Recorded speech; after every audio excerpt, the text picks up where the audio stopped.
In this video, we're going to talk about solving systems, meaning solving systems of equations. And let's start with a definition to help us out. We're going to say that a matrix is in row echelon form. And we're going to be saying that a lot. So we're just going to call that REF. So matrix is in REF if two properties are true. Any rows of zeros need to be at the bottom, and the leading non-zero entry of each row moves down and right. So when you look at the leading non-zero entries of each row, those move down and right. Let's look at some examples of matrices that are in REF. So most important thing here is just talking about these leading non-zero entries. They're always defined row by row. So you look through the matrix, one row at a time, and you just circle the first non-zero thing you see in that row. So for the first row, it's the 6. And for the second row, it's the 3. The third row is all zeros, so it doesn't have a leading non-zero entry. So what we're looking for a matrix to be in REF is that these circles, they move down and right. They don't have to move strictly down the diagonal, so they don't have to be positioned exactly like that. But what you are looking for is that as you look row by row, each circle is further to the right than in the previous row. And then the first condition is that any zero rows should be at the bottom. So yes, this first matrix is in REF. So let's look at the second matrix. And again, we'll pay special attention to this idea of finding the leading non-zero entries of each row. So in the first row, it would be the 2. And in the second row, it would be the 4.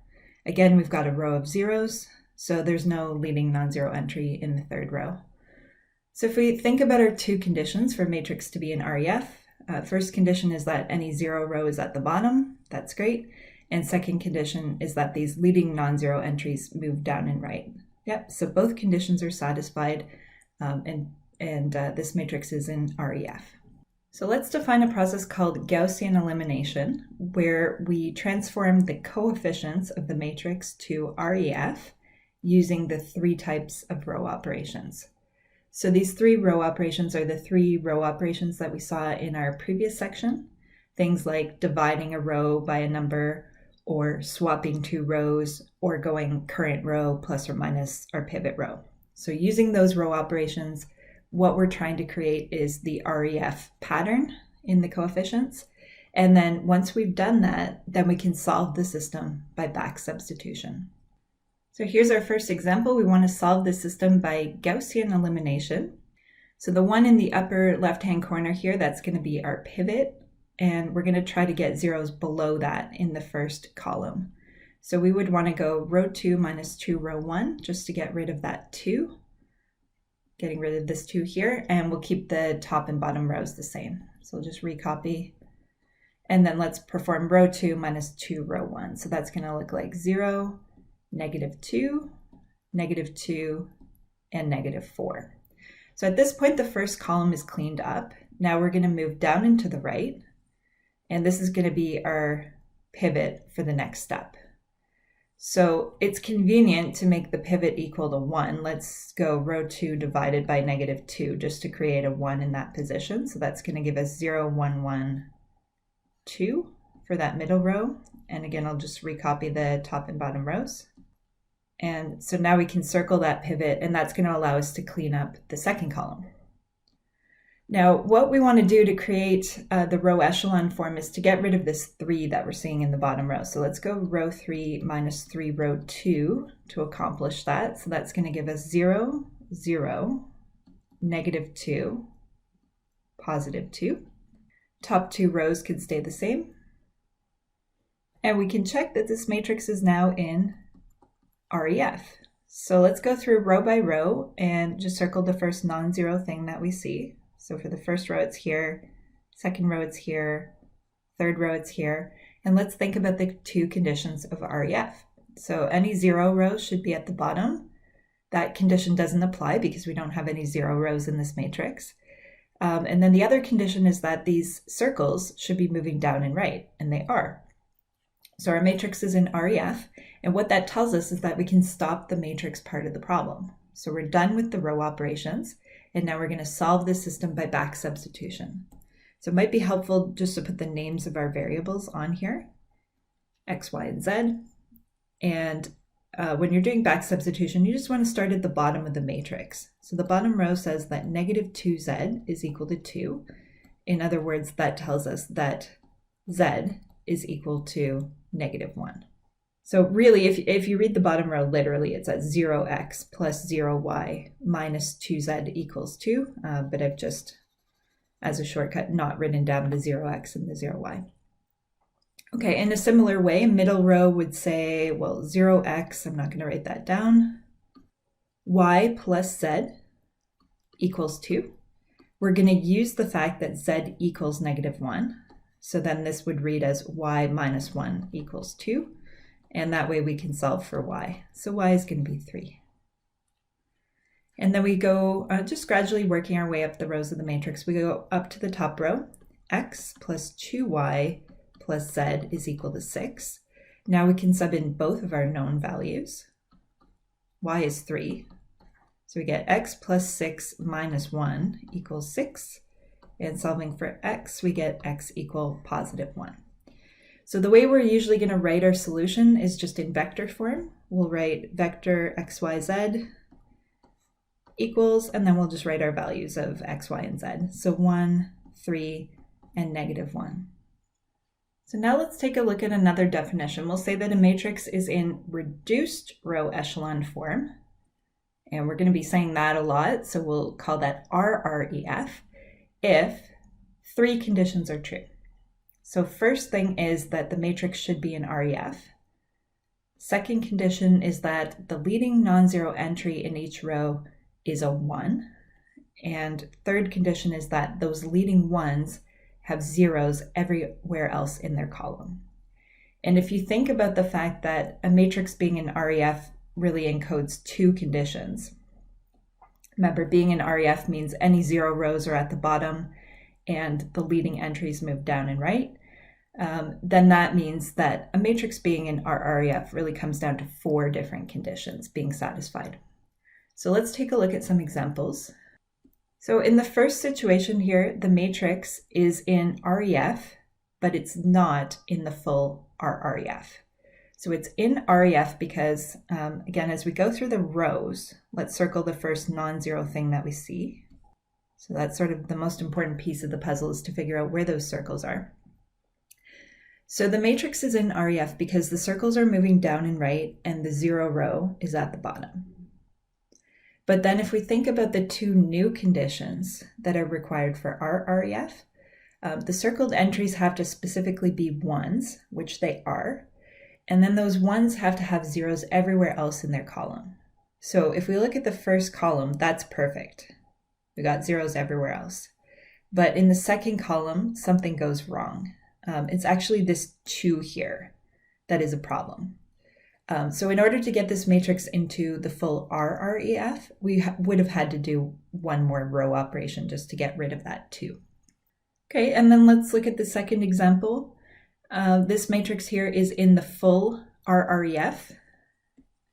And then I'm just going to say in brackets, and therefore it's in REF, because if a matrix is in RREF, it is by definition also in the less restrictive REF. So again, the most important thing in thinking about this is to figure out your leading entries. So you're going to go through row by row and circle the first non-zero thing that you see in each row. So there are 2 circles.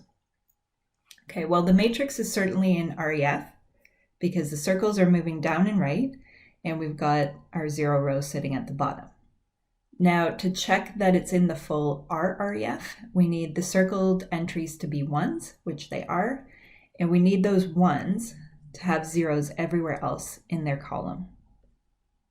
So having the zeros everywhere else in the column represents the fact that you've done all the row operations that you can do to clean up those columns to the maximum extent. So that matrix there is in RREF. So let's define a second process called Gauss-Jordan Elimination. And what that means is to transform the coefficients of your system to RREF. Now, this process is typically faster than Gaussian elimination. Yes, it requires a little bit more work with the matrix, but once you've done that work, it's much faster to do the actual solving of the system because you don't need to do back substitution. So Gauss-Jordan elimination is considered to be the gold standard for solving the system. It's what we're going to focus on the most throughout the course. So we're going to do just a short example here, and then we'll jump into some bigger problems. So let's say we're told to solve this system. Taking a look at the system, we've already got a 1 in the upper left-hand corner, so that's handy. And then the first row operation that we would do is just getting rid of that -3. So we would go row 2 plus 3 row 1. And something interesting is going to happen here. So we're going to get 0, 0, 21. And if we translate that back into a statement about x and y, that would read as 0x plus 0y equals 21. And that's impossible. There are no real numbers x and y out there that are going to make 0x plus 0y equal to 21. So what that tells us is that the system has no solution. There are no x and y values that can simultaneously make both equations true. So the pattern we want to recognize here is a situation where you see all zeros on the left side, and then you see some non-zero number on the right side. Anytime that pattern happens anywhere in the matrix, that equation can't be solved, and therefore the system as a whole has no solution.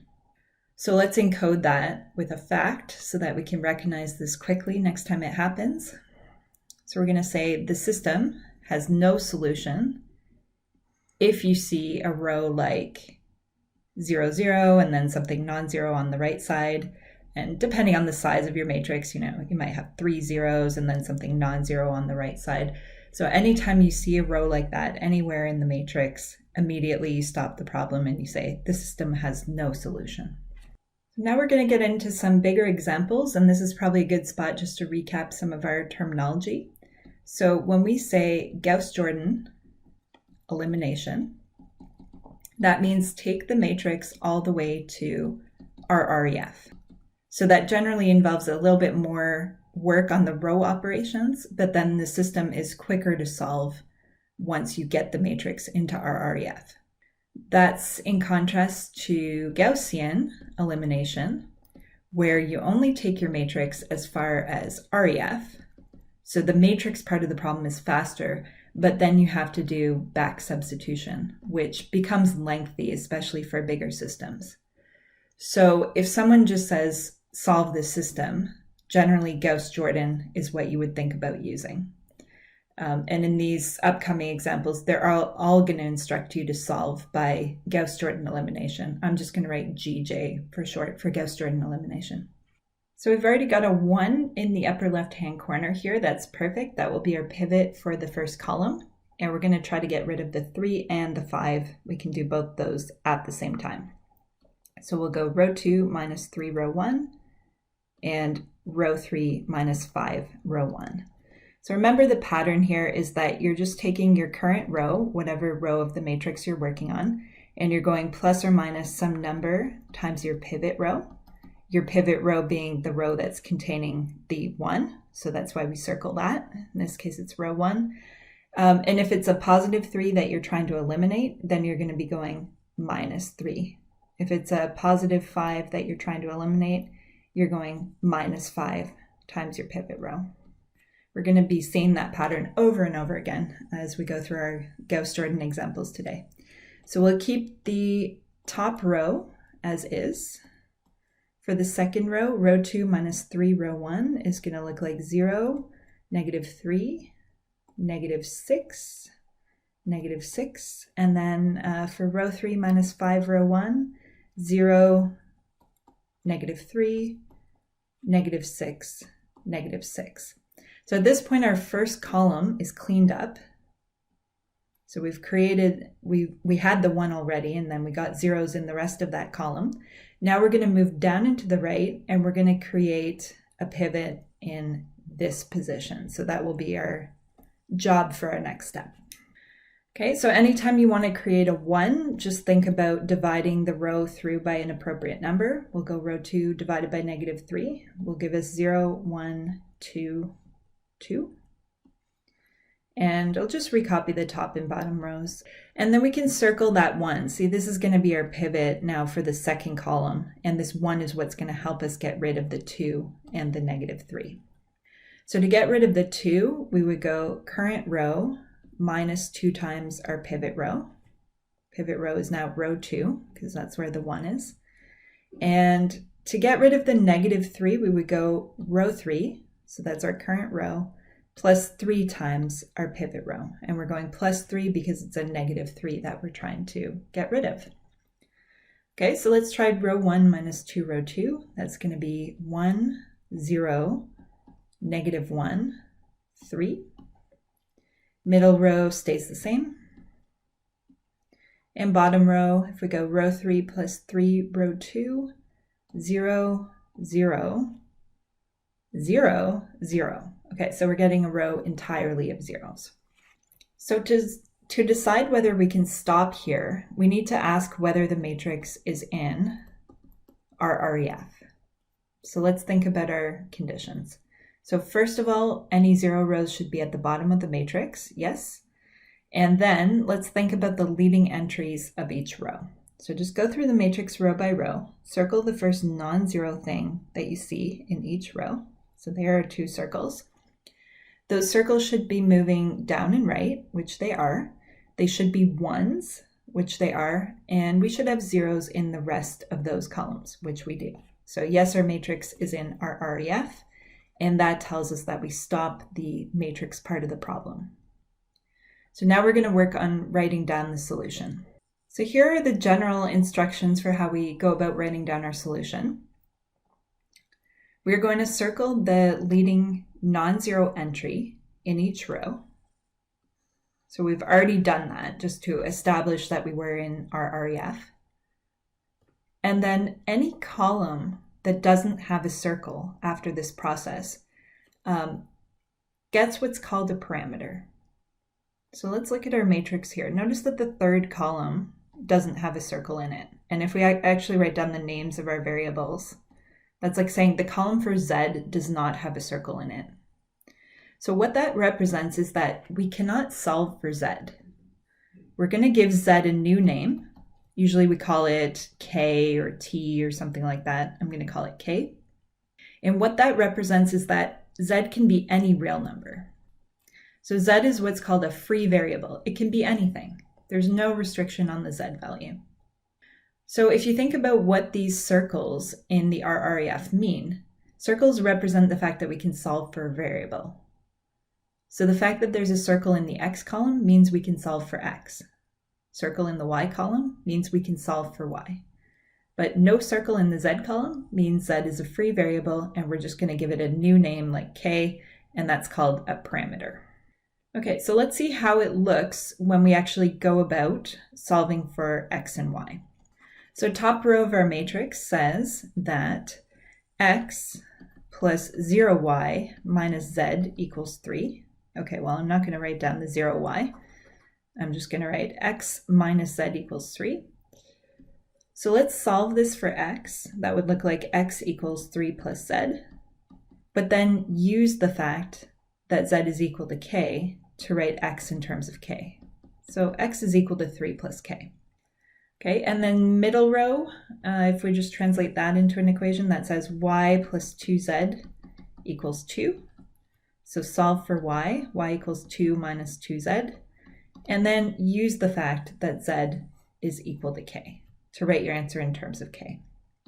So Y equals 2 minus 2K. Okay, so I'll put boxes around the 3 values here. That's the solution to our system, and we're going to find a cleaner way to write up our solution. We write this in vector form. So we're going to write our answer like this just because it involves the least amount of writing. So let's think about what X is. X is 3 plus K. So think of X as being like 3 plus 1 times K. And then we could create a vector form that looks like this. We could say X is 3 plus 1 times K. And we can do that for each of our variables. Y is 2 minus 2K. So it's the number 2 and then minus 2 times K. Z is K.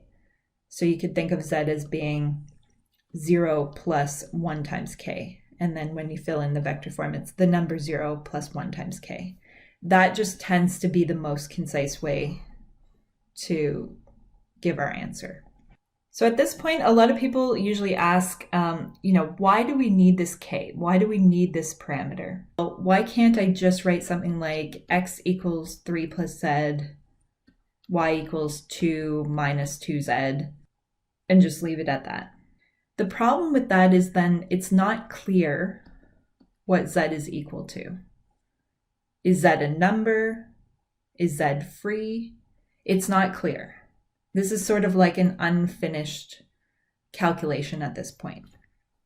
So what we do to really clarify the fact that z can take on any value is we give it this new name. We give it a parameter, whether you call it k or t or something like that. And then once you've done that, then you want to express your other variables in terms of that parameter. So this is like saying whatever the z value is, x is going to be 3 bigger than that. And whatever the z value is, y is going to be 2 minus 2 times whatever the z value is. So that leads you to infinitely many solutions. So let's solve again by Gauss-Jordan elimination. So we've already got the 1 in the upper left-hand corner. That's great. If we had anything other than a 1 here, then we would either divide through this row or we would swap rows to create a 1. But in this case, it's already done for us. So we're going to work on cleaning up the rest of that first column. To get rid of the 2, we'll go row 2 minus 2 row 1. And to get rid of the 3, row 3 minus 3 row 1. Remember, the pattern is just to take whatever row you're on and to go plus or minus some number times your pivot row, where your pivot row is the row that has the 1 in it. And you're just doing a sign change to figure out what the coefficient is. So if it's a 2 that you're trying to eliminate, it's a minus 2 times your pivot row that you're going to do. So top row will be staying the same. And let's do row 2 minus 2 row 1. So that's going to look like 0, 0, 4, negative 12. And row 3 minus 3 row 1, 0, 0, 4, negative 12. So that's our first column done. We've created a pivot of 1, or in fact that was already given to us, and then we got zeros in the rest of that column. So now we think about moving down and to the right and creating our pivot for the second column. So move down and right, and we're looking at this 0 here. Okay, now let's think, how can we get a 1 in this position? Well, dividing through by something isn't going to create a 1. Swapping rows will not create a 1. See, if you actually were to swap row 1 and row 2, then you would actually be messing up the work that you've already done in the first column, because that would move this 1 out of position. So swapping rows isn't going to work. And similarly, doing something like, current row plus or minus a number times a pivot row, that's not going to work either. None of the row operations will create a 1 in this position. What that tells us is that we actually need to move further right to create our pivot. So if none of the operations will create a pivot in this position, then move further right.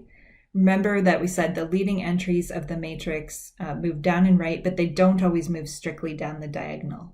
So there are some situations where you have to move a bit further right. This is one of them. So to turn this 4 into a 1, we're going to take row 2 and divide by 4. That's going to be 0, 0, 1, negative 3. So that's going to create our pivot for the third column, and we'll just work on cleaning up that third column. So I'm going to recopy our top and bottom rows here.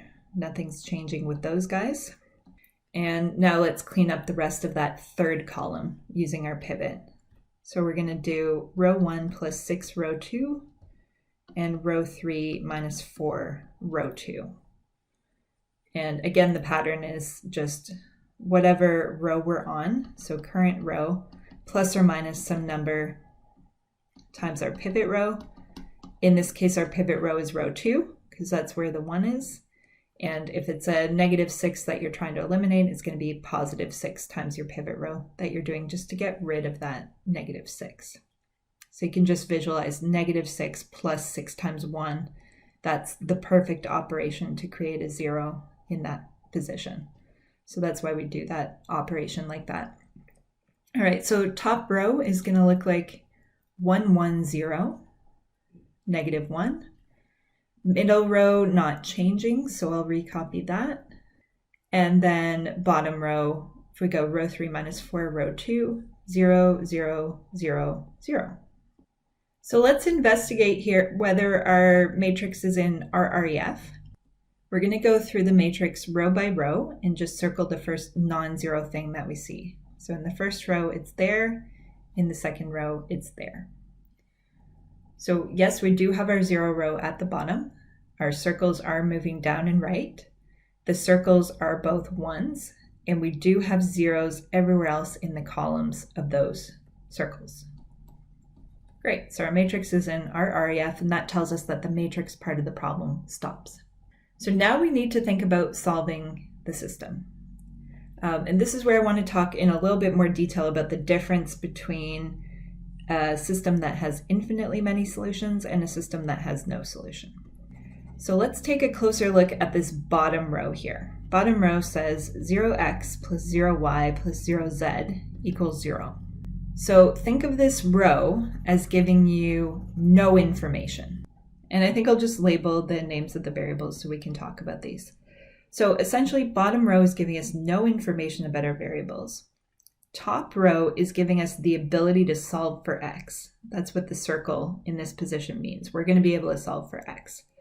Middle row gives us the ability to solve for z. So when you put those three things together, that tells us, oh, we're not going to be able to solve for y. So we can already predict at this point that we're going to have infinitely many solutions. Whereas if we made a little modification here, and I'm doing this just for the sake of discussion, if we made a little modification so that the bottom row actually read as 0, 0, 0, 1, for example, or really 0, 0, 0, anything non-zero over on the right side, then we would immediately say no solution. So in any system, you're sort of looking for this situation first. You're seeing, could there be no solution? And then once you've ruled that out, then you're deciding, okay, does our system have a unique solution or infinitely many solutions? In this case, it's going to be infinitely many solutions. So let's figure out how to write down our solution. Remember, the rule from one of our previous examples was you circle your leading entries in each row first, and then any column without a circle is going to get a parameter. So we could say y equal k, or you could say y equal t. You want to give it a new name just to emphasize that it can take on any real number. Okay, and then we're going to solve for our other variables in terms of k. So top row says that x plus y equals -1. If we solve that for x, that looks like x equals -1 minus y. And then use the name of your parameter. So x equals -1 minus k. Middle row says z equals -3. So in this case, z does not depend on the parameter. Z has to equal -3, but x does depend on the value of y. Okay, and then now let's put everything into vector form. So vector form is going to look like this. We'll have x, y, z equals some numbers plus k times some numbers, and we'll just figure out how to fill in the details. So x is going to be -1 minus 1 times k. So -1 plus k times -1. Y is equal to k, so you can think of that as being like 0 plus 1 times k. 0 plus 1 times k. And then z is going to be -3, so that's like -3 plus 0 times k. So -3 plus 0 times k. And there we have our answer written up in the concise vector form. The k here represents any real number, so that's emphasizing that we have infinitely many solutions. And for each value of k that we plug in here, we get a different combination of x, y, and z that solves the system. So let's solve by Gauss-Jordan elimination. We'd be looking to create a 1 in the upper left-hand corner. In this case, it's already done for us. But if it weren't done, we would think about dividing row 1 through by a number, or potentially swapping rows to create a 1 there. So now that we've got that 1, we're going to clean up the rest of the first column. So that would mean going row 3 minus row 1. So we're going current row plus or minus some number times our pivot row, where the number that you're using is just the opposite sign of what you're trying to eliminate. So if it's a 1 that you're trying to eliminate, then it's a minus 1 times your pivot row that you want to do there. So let's do row 3 minus row 1. That's going to give us 0, 2, 2, 2, and then a 4. And we can just recopy our top 2 rows because nothing's changing there. And that's our first column done. So now we're going to move from our previous pivot, move down and to the right, and this is going to be our new pivot. Happily, that's already a 1 too. If it weren't a 1, then we would divide that row through by something to create a 1 there. And so we're going to use this 1. Let's just have it circled. We're going to use this 1 to then clean up the second column. So we're going to go row 1 minus row 2, and also row 3 minus 2, row 2. Okay, so row 1 minus row 2, that's going to look like 1, 0, 1, 9, and then a 3. Middle row not changing, so I will just recopy that. And then let's go row 3 minus 2, row 2. So 0, 0, 0, 0, just creating zeros all the way across the bottom of that matrix. Okay, so let's ask ourselves, are we in our REF? Well, first check the REF condition. We do have the 0 row at the bottom of the matrix. If we go through and circle a leading non-zero thing in each row, we've got 2 circles and they are moving down and right. So the matrix is in REF, and if we wanted the full REF, we need the circles to be 1s, which they are, and we need 0s everywhere else in the columns where those circles are. So that's all done, and the matrix is in our REF. So that tells us that we're ready to solve. Okay, this bottom row here, it contains no information, tells us nothing about our variables. We certainly have a solvable system, so we've ruled out the situation of no solution. It's just a question of whether we're going to have a unique solution or infinitely many. And as soon as we see that there are columns without circles, we can say, oh, there are going to be infinitely many solutions because these 2 variables here are going to be free variables. So what might be helpful is just to write down the names of the variables. They were given in the question. They were w, x, y, and z. So both y and z are going to be free variables. Okay, when that happens, you want to give your 2 variables different parameters. So we're going to say y equals s and z equal t. There's no reason that they need to take on the same value, so you want to use different names for the 2 parameters. And my s's tend to look like 5s. It tends to be confusing, so I usually write a script s like that. Okay, so let's say y equals s, z equal t. You could use, a and b or j and k or whatever you want for your parameters, but typically we'll use s and t. And the idea is now we can solve for w and x in terms of these new parameters. So let's take a look at the top row of our system. W plus y plus 9z is equal to 3. Okay, so solve for w. W is 3 minus y minus 9z, and then use the names of your parameters. So w is equal to 3 minus s minus 9t. And we'll do the same thing with the second row of the matrix to solve for x. So x plus y plus z equals 2. Solve for x, that means x is 2 minus y minus z, and then just use the names of your parameters. So 2 minus s minus t is our value for x. Okay, and then just to write down our answer, we're going to put this in vector form. So vector form is going to look like w, x, y, z equals, each of these variables is going to have a number part, and then it's going to have some multiple of s plus some multiple of t. So we'll see if we can fill in the details. Okay, let's look at w. W is 3 minus s minus 9t. So that's like 3 minus 1 times s minus 9t. So numbers would look like 3 minus 1 times s minus 9 times t. For x, 2 minus 1 times s minus 1 times t. Y is s, so y is like 0 plus 1 times s plus nothing times t. So it would look like 0, 1, 0. And since z is t, that would look like 0 plus nothing times s plus 1 times t. So 0, 0, 1. So that's our vector form, and that's considered the solution to the system.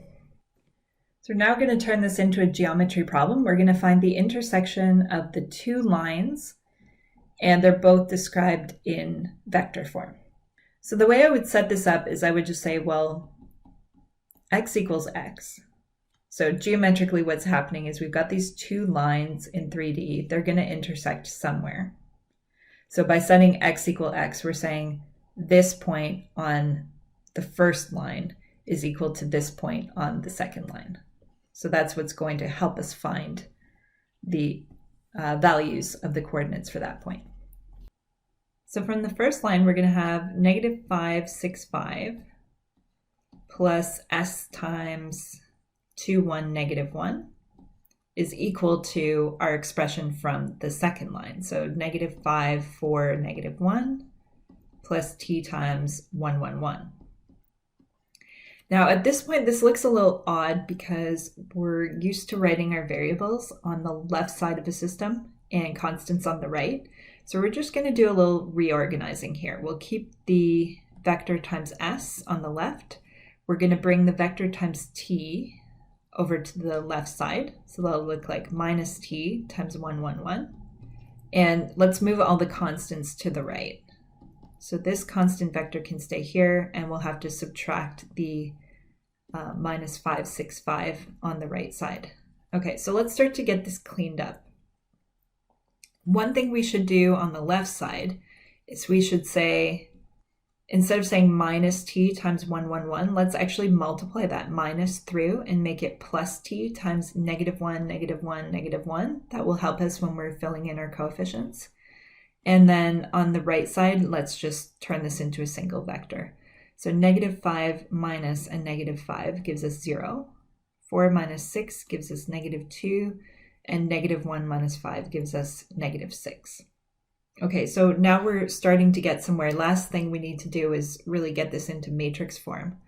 So let's look at what the first equation is saying. It's saying 2 times s minus 1 times t equals 0. If we were to put that into a matrix, we would have two variables, and the 2 and the negative 1 would be our coefficients, and the 0 would be our constant.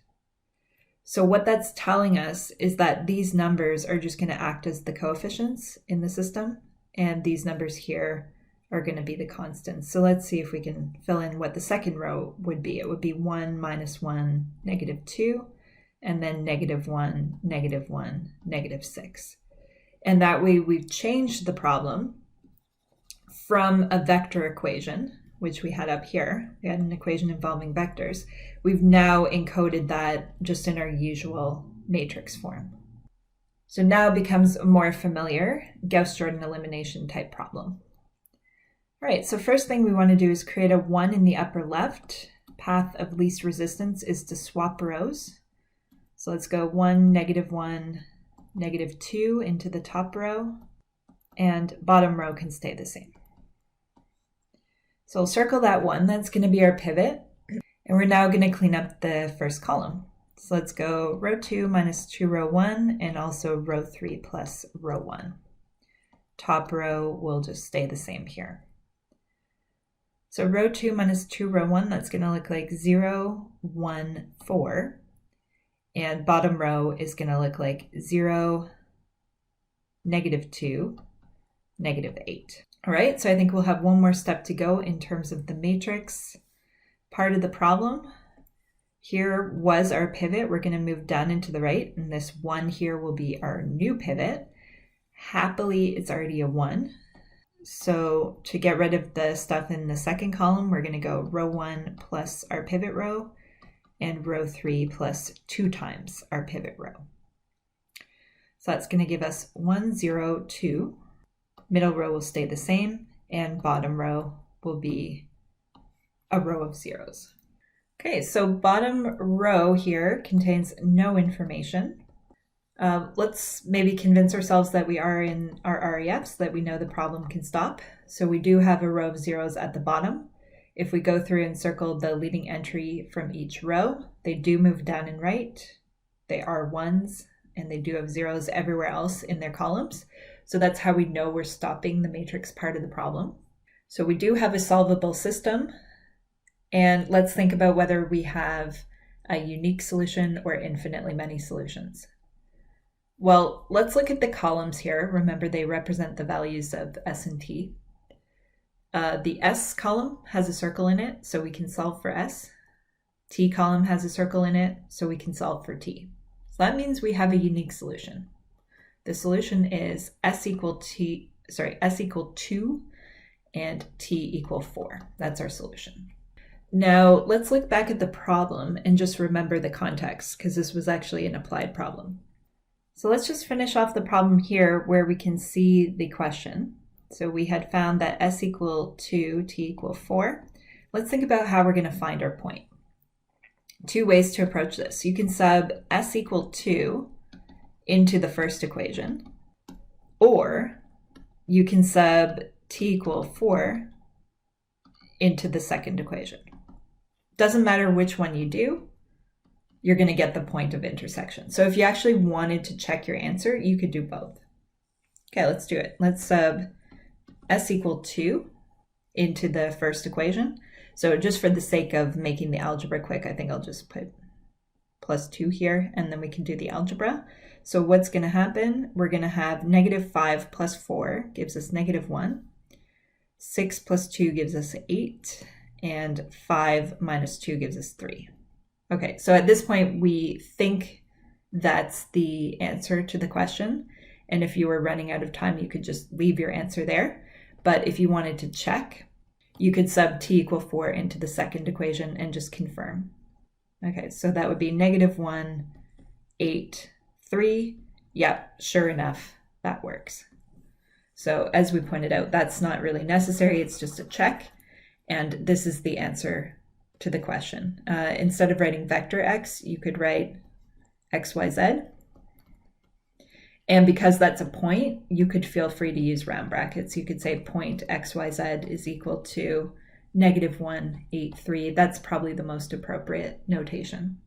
So now a different kind of question. Let's figure out how many solutions does the system have? And the idea here is that it will depend on the value of k. So let's think about how to approach this. We do have a pivot of 1 in the upper left. So the first row operation we would think about doing is row 2 minus k times row 1. If we do the operation row 2 minus k row 1, we get k minus k is 0. We get 1 minus k squared. And on the right side, we get 1 minus k. So no matter what the value of k was, this operation here is defined. If k were 0, that would mean just leave row 2 alone. If k is 8, that would mean go row 2 minus 8, row 1. So there's no problem with that operation. But on the next step, we're going to have to be a little bit careful. See, if we follow the process for a typical Gauss-Jordan elimination, we would be moving from this pivot down into the right, and we would want this to be our new pivot. So we would be tempted to say, let's divide by 1 minus k squared. And that would be fine as long as 1 minus k squared is not equal to 0. But there are going to be situations where 1 minus k squared is equal to 0, and in those cases, we'll need to be a little bit careful. So let's maybe deal with the nice situation first, where 1 minus k squared is not equal to 0. So whatever this number is, we can just divide row 2 by it. And that's going to cause our new row 2 to look like 0, 1. And then on the right side, we'll have 1 minus k over 1 minus k squared. And top row won't be changing. Now, notice that the question is not asking us to solve the system. It's asking us how many solutions does the system have? So the idea is that if you go through your rows here and you circle the first non-zero entry in each row, both the columns have circles. And that tells us, oh, we're going to be able to solve for x, we're going to be able to solve for y, and so there's going to be one solution. We don't care what the solution is. We're not going to do any more algebra. We're just talking how many solutions are there? There's one. There's a nice, unique solution. Okay, so now let's look into the problematic cases. So we're now looking at the situation where 1 minus k squared is equal to 0. Well, notice that 1 minus k squared factors as 1 minus k times 1 plus k. So if this thing is equal to 0, there are actually two subcases. So I'm going to break it up like this. Knowing that 1 minus k squared is equal to 0 actually leads us to two different scenarios. One is that k could have the value 1, and one is that k could have the value -1. So what we're going to do is we're going to look at our matrix. Let's highlight it so we know what we're looking at. We're just looking at our most recent matrix here. And let's sub in the k values and figure out what's going on in each situation.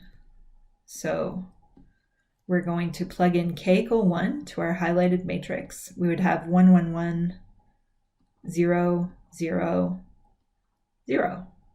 Okay, so how many solutions does the system have? Well, infinitely many solutions.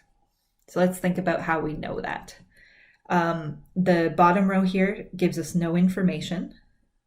And if we looked at the top row of the matrix, there's just going to be really a single leading entry in this matrix. It tells us we can solve for x, but y would be getting a parameter. So that leads us to infinitely many solutions. Okay, on the other hand, if k is equal to -1, let's again plug into the highlighted matrix that we've got up at the top of the screen and see what this looks like. So 1, -1, 1. We'd have 0. Okay, now -1 all squared is 1. So 1 minus k squared becomes 0. And then 1 minus k, if we're subbing in k equal -1, becomes 2. Oh, okay, so this system has no solution. And that's because that bottom row gives us an impossible situation. So then, if you want to organize your flow chart into something a bit more logical, you can just say, okay, there's one solution.